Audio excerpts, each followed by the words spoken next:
The Black Forest looks like nothing more than a green stain on a map.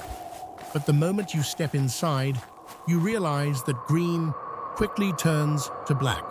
The trees are so dense and towering that the sky remains only as a thin lie above. And as the wind slips between the branches, it turns into a muffled whisper, as if something is constantly calling your name, but never clearly enough to understand.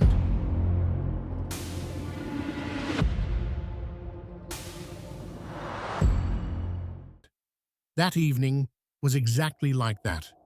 An icy dusk near the end of autumn, the ground damp beneath my feet, the smell of rotting leaves filling my lungs, fog crawling at knee level, and every step producing a soft crack beneath me.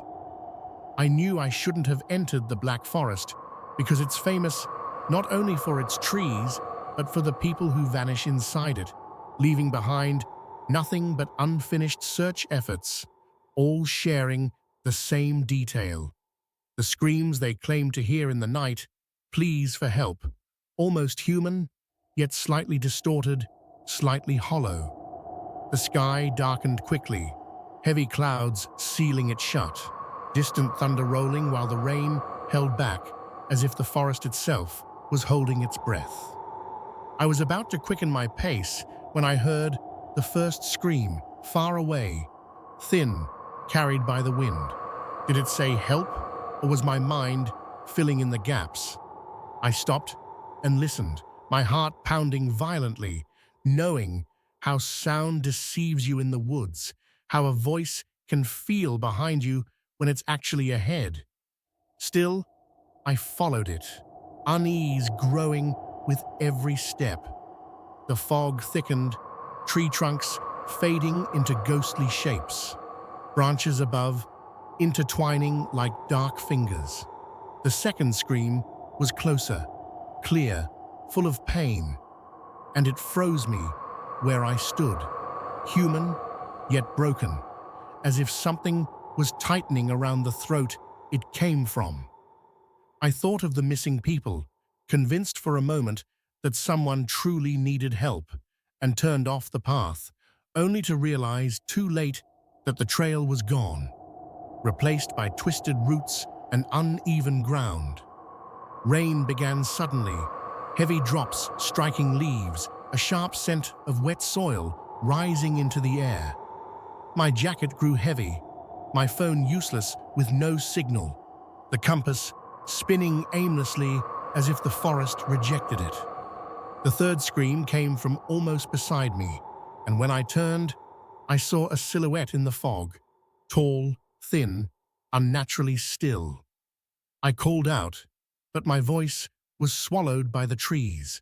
The shape vanished, and immediately a branch snapped behind me.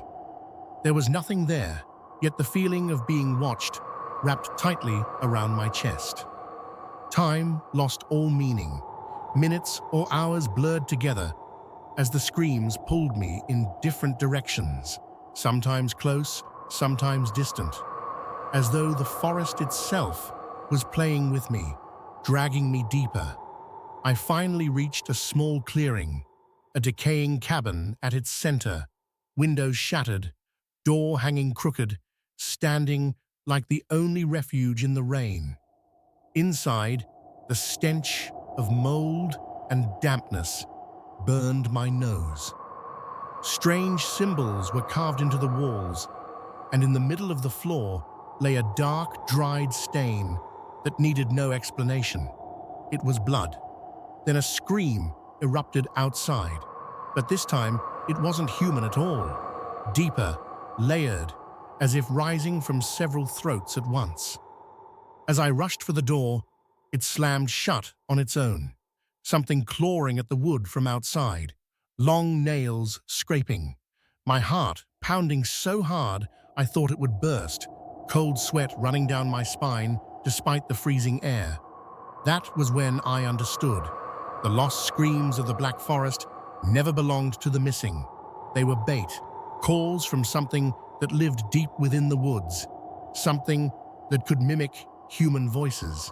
and the cabin was where the lost always ended up. The scratching stopped suddenly, the silence far more terrifying than the noise, and when I slowly opened the door, dozens of pale eyes stared back at me from the fog. I stepped back, slipped, and fell, my own scream tearing through the darkness. When I opened my eyes, it was morning. I was lying at the edge of the forest, covered in mud. The cabin was gone. The eyes were gone. But the sound never left me. And now, whenever the wind moves through the trees, I swear I can still hear the lost screams of the Black Forest. And sometimes I wonder if I ever truly made it out. If this story chilled you as much as it did me, and you don't want to get lost in that darkness, make sure to subscribe to the channel and turn on notifications for more terrifying stories like this.